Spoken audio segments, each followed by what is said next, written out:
So whether it's see, touch, feel, smell, whatever, something always has to be felt. Olfactory nerves have to feel something. You know, the incus malleus and stapes, the bones in the inner ear have to feel a vibration. So the hair that's suspended in the cochlea, the liquid fluid in the inner ear, can cause it to sway based on the vibration for you to deal with interpretation. Your taste buds have to come in contact with something. Same thing with your hands. So even if we think we got 5 senses, we really got 1 sense. But then if we want to go to the higher senses, right, like psychometry, intuition, telepathy, and clairvoyance, then those 5 plus 4 will give you 9, which is perception, which turns into 1 sense again. You know what I'm saying? So when we're talking about money, it's all about perception. In order to get to the money, you got to have a higher sense. You got to have a level of intuition. You got to be telepathic. They call it marketing. You know, you got to be able to anticipate people's needs and decision making. You got to be clairvoyant in order to generate the vision or the version of yourself that will have abundance. You have to have a foresight or see it. You have to be able to almost see into another world dimensionally. This is all perception. And then you have to have an intuition. You got to have a sense of when it's time to invest and when it may not suffice to invest. You get what I'm saying? And when you come in contact with someone or something, to know if the energy is right, psychometry. So the intuition, telepathy, clairvoyant, you understand? These are things that you want to take into consideration. When you add these senses together with the 5, you get the 9. In order to amass wealth, you have to have perception, right? And you don't tap into the lower senses, you got to tap into the higher. Like I said, the intuition, the telepathy, the psychometry, the clairvoyance. You have to tap in to senses that they don't really tell you to confide in order to materialize your conceptions, to make sure your ideas come to fruition. It really is a spiritual undertaking. You understand? And then let's go a little further. When a woman breastfeeds, she produces a hormone. Hormones are instructions called oxytocin. The instructions is to feel real good about yourself and to want to protect whatever created the opportunity for you to feel good about yourself. Whatever caused the hormone oxytocin to be produced, which is the bonding hormone.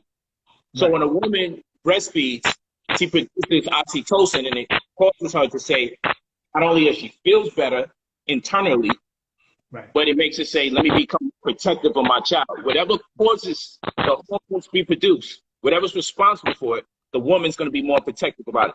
Well, it's not exclusive to women. Oxytocin is also produced. Let's say you don't have no money, or you have a little bit of money, and you can't really afford to be giving somebody some money at the moment, but you say, man, you know what, I'll just give it to them anyway.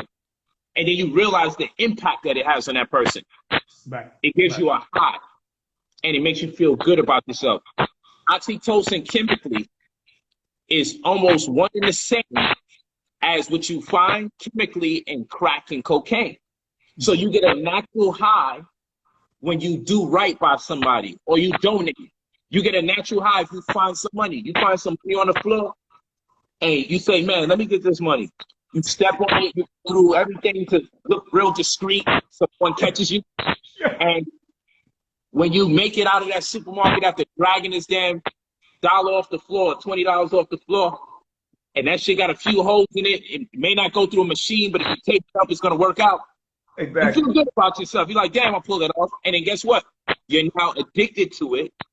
So for the rest of that day and maybe tomorrow and throughout the week, you're going to keep walking around just hoping you can find another $20, $50. Polite. You brought me to something because when me and your wife went to a store one time in Brooklyn and she went to go get some money, yo, she found $20 in the ATM. And you know she born under that number 6 energy, which is a magnet for money, you know? So that just reminded her that she felt good. I said, yo, you just found $20? Yo, and that is deep. And then I was walking with another friend, and she found $200, and she born on the 6th also. That's 6. They be getting this money. She bought $200 in front of me. So you know they be making. Big up to Amanette all the time. You first. Big up to Amanette and the whole family. That shit finding money, but that should be mine. Big up Amanette. What's up? If you see it somewhere she didn't know where it was at, she considered she found it. Anyway, she found laundry. You know, she found some money in my laundry. She considered it lost and found. You damn right. You damn right. And then she wants to put it. She wants. Huh? So I learned how to wash my own clothes because of that situation. Yo, yeah, I don't know. Brother Polight is a comedian, man. So don't watch him. Watch him. He's funny. Now, you know, can money buy happiness from your point of view? Oh yes, and let me say this. So that same chemical that's similar to what you find in crack and what you find in cocaine, that's also produced when women breastfeed, that's also produced when you find money, that's also produced when you donate to someone. It's also produced, that same high is produced when you get paid and you feel you got paid properly. That's right. Or when you make an investment and you get a return, oxytocin gets produced. So we get a natural high out of life through compensation.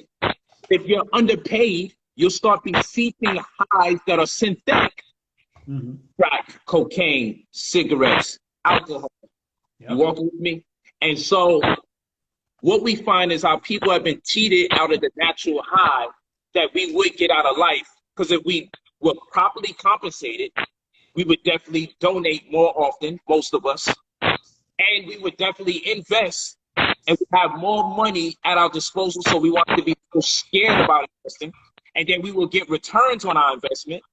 And then so we will begin natural highs, because when you're paid right, you can invest and get returns, and you can also donate. And so these things would make life very engaging and more fun. And therefore we would be happy. That's right. But unfortunately, we're underpaid or not paid at all. And that leads to a domino effect of lower emotions that cause us to confide in synthetic drugs to get the same high that we can get out of getting a return on our investment, or just getting paid properly when we work for someone whose business we know how to run better than the damn person that hired us 9 times out of 10. And so, can money buy happiness? Absolutely. Because even if I wanted to have some kind of deep affection or be romantic or have sex based on what love means, right? Can money buy love? Yeah, strip clubs all over the place. And we can go further. You know what I'm saying? Based on what love means, you can buy love. Based on what the word love means. You can't buy concern, but you can damn sure buy love. Let this be for the record. The word love means to want to engage someone romantically, to have sex with them. So yes, money can buy love. So whoever tell you money can't buy love, they ain't been to the gentleman's club. Exactly. Okay? If somebody be expecting it for you for $10, $20. Yo, and, you know, people that, yo, they're a little more costly, but it's well worth it. Go ahead. People, y'all gotta understand when this man is serious about what he's saying. I'm telling y'all right now, serious as a heart attack, son. It's all about dispelling the myths and commonly misused words. Words that we think we understand what it means because we go with popular rumor. Because the first thing people like to say is, if you really love me, you do this. If you really love me, and you always find out people's definition for love, and they're angry with you.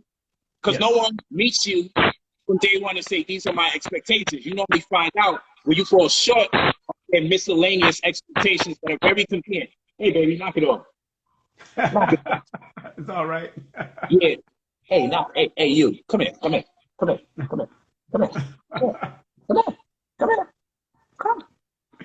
Oh my goodness. Yeah, family. I'm telling you, family. This is real. Hey, there she goes again. Hey, look at her. She happy now. What's up, baby? How you doing? You all right?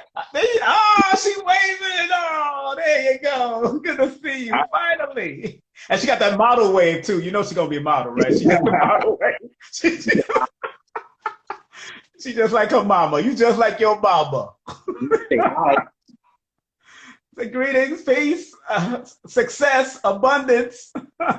Say to daddy. Yo, Polite. Now that you got the baby in the hand, now this is an interesting part because relationship. And I've known you for years, and you have held fast to polygyny, not polygamy, polygyny. Now, what is the hardest aspect of being a polygynist, and of course making it work? Because some of us can't even work with one guy, or one woman, or one anything. So what's so interesting, even in the Holy Quran, and I'm gonna go religious with you a little, because even in the Holy Quran, they say you can have up to 4 wives, but they prefer you have one. Yeah, they say you can have one now. So please talk about that, please. Hey, I would say this. So all right. You're playing yourself. You know what I'm doing. Why you gotta do this all the time? All right. So that was a word from our sponsors. That's right. So, what happens is, I wouldn't say technically, I wouldn't want to say that it's difficult, right? But what I would say is, you have to have the mindset for it, right? And you have to be willing to play by the rules. You have to have some kind of rule for system. And if you got a rule, if you got rules, if you got protocols, you got to follow it. If you go against it, then everything goes to hell. You cannot think that you can be in a polygynous paradigm and thrive if you don't follow protocols. Meaning, there has to be the way that we disagree. There has to be the way you disagree, the way you suggest that this issue, the time and the place. You have to have a certain level of decorum. Furthermore, we must understand that I may have 4 wives, but that's 4 monogamous relationships. So if you're not good at monogamy, then you're not good at polygyny. You can't to suggest that, hey, one woman ain't working for me, I'm going to get 2, 3, or 4. That's a contradiction. Because if one woman's not working for you, that hell will be multiplied as many women as you introduce. You need a woman that will be able to vouch for you as a stand-up brother or sister in my working model. Because I got a different working model. I don't make religious subscriptions in the way that I conduct it. And then another thing, and this is just relationships in general, you're going to get hurt no matter what. So the mythos is, if a woman gets hurt in polygyny, she would like to believe, I'm hurt because it's polygyny. No, you're hurt because your emotions are involved. And if a person is worth the investment, then you're taking a risk, because any investment entails a risk. Right. And so what we have to understand is this. It's not about the love. It's about how much pain you're willing to endure. And that's the paradox. And that's probably the most unlikely thing people would expect me to say. But you have to be willing to endure pain, trauma. And I'm not talking like physical abuse and all this. I'm talking anybody that's worth loving is worth being hurt for. That doesn't mean cheating. That's right. That means when you have high expectations of someone, they will let you down. You can't have no expectations of anyone on planet Earth and not be let down by them. If you look up to your mother, she will let you down. If you look up to your father, he will let you down. If you love your best friend, they will let you down. So the biggest complexity of relationships of any kind is the misconception that you can have high expectations of someone because you love them, but they shouldn't let you down on occasion. Everyone has to be let down on occasion, because no one knows what's right or what's wrong for you until they actually transpire. And none of us are far removed from being imperfect. Right. So we all make mistakes, and certain errors that other people make would never impact you the way an error a loved one can make. So what I'm saying is, if you're really serious about being in any kind of relationship with anyone, you have to be willing to be vulnerable. because you will be hurt. And people live in a fake world where they believe, oh, you love me, you should never hurt me. That's a lie. That's a We're lie. going to hurt each other inadvertently. We're going to hurt each other on purpose. It's a fact. There's no way around it. Before you get yourselves engaged in any relationship, put on your armor or your armor. Armor means love, but phonetically it's also your armor or your protection. That's right. So put on your armor, because that's what love is. You gotta have a damn bulletproof vest. It can protect you, or that vest can be shabby, and you like, yo, I'm gonna take the hits, and that bullet go right through your ass, right? So we have to understand that the hardest part of any relationship, accepting the imperfections of the person you choose to be vulnerable to, because there's no application of love, not the definition, because we know what the definition means, just romance, we want to have sex and deep affection and all that. But the love that, for the most part, there's a consensus amongst people that use the word love, which is more in the realm of concern and care. There's no one you can care or have concern about that if you choose to care and have concern about them, you simultaneously have to be willing to be vulnerable. Because to care or be concerned about someone is to be vulnerable. My father's sick right now. For me to care about him or be concerned about him is for me to be vulnerable emotionally. The very notion that he's sick. See what I'm saying? So to care or concern about anyone means somewhere along the line, because you accept vulnerability, not through love, but through care and concern. We're going to move that word love out of there, because love doesn't demand nothing of anyone. But care and concern demands obligation. It warrants obligation. When you say you care about someone, you say you're concerned about someone, people think that means you won't do things that may demonstrate opposite to the concern and the care. People think because you are close to them that you can't demonstrate human emotions of insensitivity. Where they may say, if you care about me, people say love, but we're going to use care and concern. If you cared and you're concerned about me, you would never do this to me. That's the truth. Right. Because I love my wives. And I have done things. I'm not talking about cheating. I have done things since, you know, as a person, the confessions of podcast. Exactly. So let me just do my disclaimer right there. I love her, right? But I had to make it clear that I'm not insensitive on purpose. And, you know, we got to stick with the angst that the road to hell was paved with good intentions. So sometimes you mean well, and that shit just goes to hell. And it's a fact. Sometimes you really got in your mind, yo, I'm going to please everybody. And after you attempt to please every goddamn body, everything goes to hell.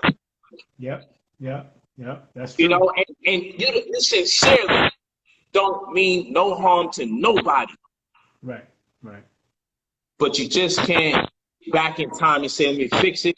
And a lot of times people won't give you the opportunity to make amends, because it's this false pretense that just because someone loves you, they can't be in great error.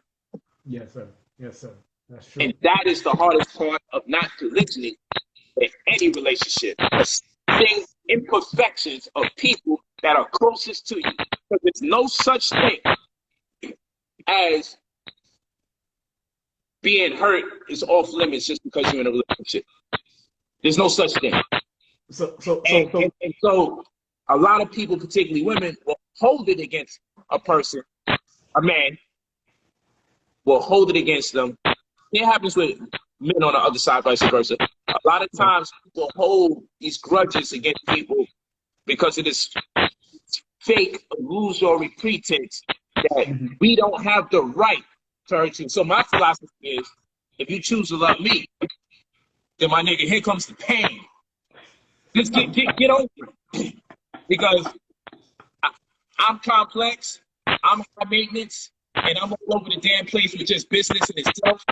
So I'm bound to ignore you, but it's not on purpose. You know, I'm aggressive, so I'm bound, and I'm a teacher and I'm a speaker. I can articulate myself better than anyone in my household. So, you know, sometimes I get told, I don't want a lawyer, I want a husband. And I'm like, nigga, like this is just getting ridiculous. And Polite, I've seen you. I remember back in the day, I've seen you on y'all have like a tribunal, man. They sat at the table and he was on the hot seat this time. And people don't understand. They don't understand the dynamics of that. That's why I tell people to read your book, Polygamy and Monogamy, Roman Antics and Romantics. Yes, sister. Yes, my little sister. But it's so important because I've seen it happen where you got in trouble and they had you on the hot seat. Now, what is the hardest part of maintaining a relationship of that dynamic, especially dealing with the first wife and her accepting what you're doing in a polygynous relationship and then growing to have the amount of wives you have today? Well, I would say the hardest part is building credibility. Yes. You know, and that happens with the first wife. Yes. Because if you're not, you know, I don't use no vulgarity around the babies, but if you're a no good guy and you're inconsistent with following through with your word, then that revelation will be revealed to the next woman that comes in. Like, it's just going to be seen. The amount of confidence your wife has in you is a reflection of the time put in. So I would always say the hardest part of a polygynous relationship would be to start. One, because the way I teach, you should be with your first woman at least 3 to 5 years. Now, what man who wants to be polygynous is going to stay with the first one for 3 to 5 years? Now, watch this. We're going to find ourselves in a conundrum. You know why? Because if you stay with a woman for 3 to 5 years, then she's used to being with her damn self. So now this is all confusion. So the hardest part is just starting. Because you're damned if you do and you're damned if you don't. If you have a 5-year plan, she's going to say, this shit is working. So what the hell we need to do with somebody else? Because you're such a great man. Right? So you're going to say, yo, Bro Polight just set me up. Exactly. This is the complete opposite of what she wants. Because now she's used to me being such a great man. Why the hell would she want to share this great man? So it's more about... Huh? Mom? Your mom? What? Mom energy is carrying over here or something? Yeah, I think, yo, she's connected to mom. Yeah, she's like, Mom. She is. Mom said, okay. She's laughing. She's smiling. Mom? Mom, where mom at? Where mom? I ain't seen mom in years. How mom doing? I said, you don't want me to talk. Yeah, where mom at? Come on in. You can hold 3 people on here now. Where mom at? Hey, 300 people just came in just because you say you might talk. You laughing? I know, baby. So yeah, so you know, but on the real, it's all about accepting people's personality too. Because if people are just forthcoming and honest, go ahead. Hey, Polite, look. Polite. Yes. Look at this. You got a dog? Nah. My friend I'm staying with in Florida, they have a dog. Yeah, your friend, your girlfriend, your lady friend. You got a lady friend? No, it is a lady friend, of course, but that's what I said. It's a friend. Hey, yeah, dog, you gotta get down. Sit down. Sit. You still got that ruler, right? Yes, I do. You're terrible. Yo, hey, people, y'all don't know our history, man. It goes back, and you look, people. I'm you know, it's just I'm telling the older. I'm gonna tell the older brothers and sisters out there. I'm an older brother. I'm 54 years of age, of course, and I can listen to this young man and learn, and that's what a lot of us older brothers are not connecting with the young people, willing to learn from them. So what he just said about polygamy and polygyny, as far as each relationship being a monogamous relationship, and actually putting it and making it all work. This is real good wisdom. And I know he studied some great people that used to practice polygyny or polygamy. And don't forget the advice I gave you about the foam roller when you're dealing with all those voluptuous women and you're about 5'5", 5'6" out there. You need that foam roller to get rid of the scar tissue before you hurt yourself. That was also advice I gave him. He's neglecting to break that down. I bet you got a foam roller with him now. Do you got a foam roller with you? Let's see the foam roller. It's in the back in my room. I do have it. It's in the room. I do have it. But this time I got a pillow in my back. Hey, you know, polygyny demands that you be in shape. Yeah, that's why I work out. That's why I got to keep my back. You're the one that told me to get that foam roller for my back too. So. Yeah, I saved your life.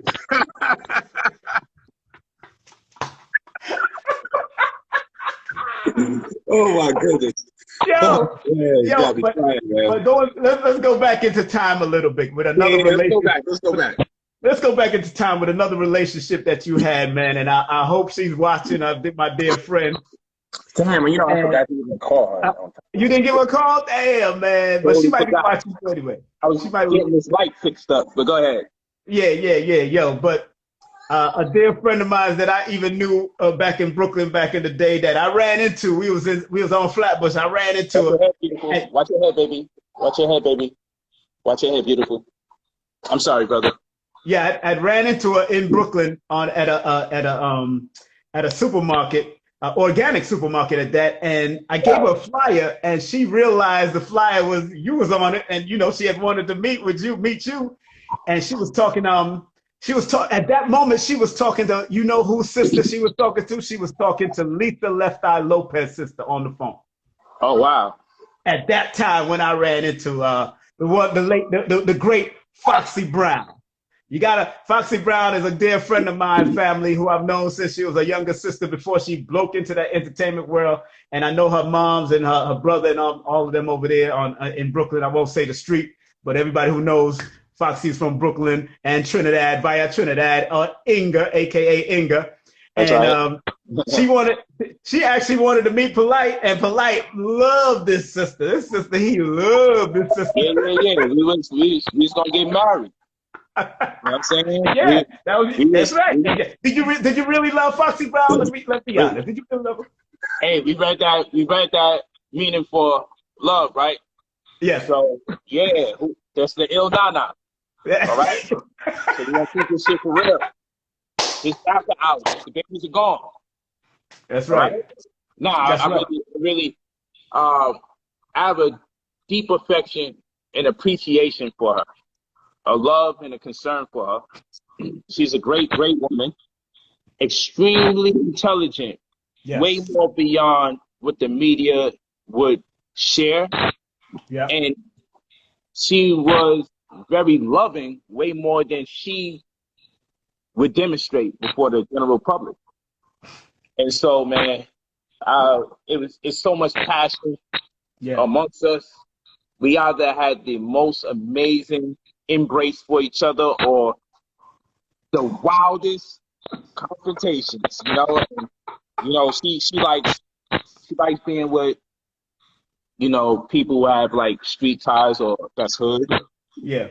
And it's interesting because when she gets upset and then I get upset, it's just interesting. You know, it could get out of control. But man, we had so much great times, man. She's a great sister, man. You know, I definitely always love and support Inga because that's right. It's just amazing because I'll tell you this. When I was young, I was always crushing on being with her. So when you get older and you find out, oh shit, you know, the superstar that you're crushing on wants to talk to you, it was highest honor. And not only did she want to talk to me, it wasn't like I was driving in some nice car. I was in a hoopty. I ain't had no brand. My shit had a dent on the car. That's right. That's right. That's right. I always had a driver, but my driver's car was worse than my shit. Yeah, I think I was driving that night. Hey, the door don't even work on one of the sides of the car. And one time, and yo, Fox could have texted this shit. One time she was so angry. My brother T-Boy, he was my driver. Yeah, T-Boy that time. She was so angry with me because of some other stuff. Like I said, sometimes you're gonna hurt people inadvertently. So there was one of those occasions she was vulnerable towards me, and she got upset, and she was like, "You know what?" She started going in Foxy mode. Inga is my loving boo. That's my boo. Foxy Brown is the alter ego who turned the fuck up. So she went from Inga to Foxy. To Foxy and Brown. She got so angry, man. I'm getting the fuck out of here. I can't take this. Let me out. I'm like, yo, you ain't going nowhere. You know what I'm saying? You know who the fuck I am? I said, yo, I know who you are to me. I don't give a fuck who everybody else call you or how they see you. Who are you talking to like that? So a whole prestige, you know who I am, and all this shit's going on. I'm like, you know who the fuck I am? You know what I'm saying? So she in her bag, I'm in my bag. We pissed off. I'm getting the fuck out of this car. So she decides she's getting out of the car while the car's moving. Yeah. So my man, she's kicking the door, she's doing everything. My man pulls over to let her out. So she tries to get out. She's shaking the door and do everything. But mind you, it's one of those cars where my man got to come out to open the door because the shit is a hoop. So she's locked in the car. She can't get out even though she's doing it. She's making every effort to come out because I'm in the struggle. You know what I'm saying? And I'm like so embarrassed at this point. Like, you know what? Whatever she's mad about, I should just humble out because she's dealing with this shit. You know what I'm saying? I was so high on my own personality and my ego. I'm like, damn, I should humble out because at this point, she can't even get out of the car. She wants to get out. And I'm telling her, you want to leave? Then get the fuck out of here then. Bounce. I don't fuck who you think you are. She's like, yo, you gonna watch you tell me I'm getting the fuck out of here. And then she starts kicking. Let me get out of here. And you trying to keep me in. I'm like, yo, fuck. You trying to explain to her like, yo, the reason why my man be looking like he's being courteous and opening the door for you all the time is because he has to open the door. He has to open the door. We don't even making it shit look like the nigga being positive. Well, you can't get out this motherfucker and let's open from the outside. Big up to Atiba. Big up to Atiba, man. Big up to Atiba because he faked that move to a letter. But yo, but I fuck with Foxy because while she's at doing her thing, she dealt with me even when my cars was towed up and stuff. Yep. She was with me. You know that. She was coming to the crib. And he's like looking outside like, yo, it's Foxy Brown. Like she when you like this is when people's always out my magic. You know what yo, you called me. You called me that night. It was around 11, 12 o'clock. You called me and said, yo, here it is. Listen to this shit. He said, it's Foxy out there screaming. I'm like, what the hell? She came to the crib, made a whole fucking scene, and I loved it.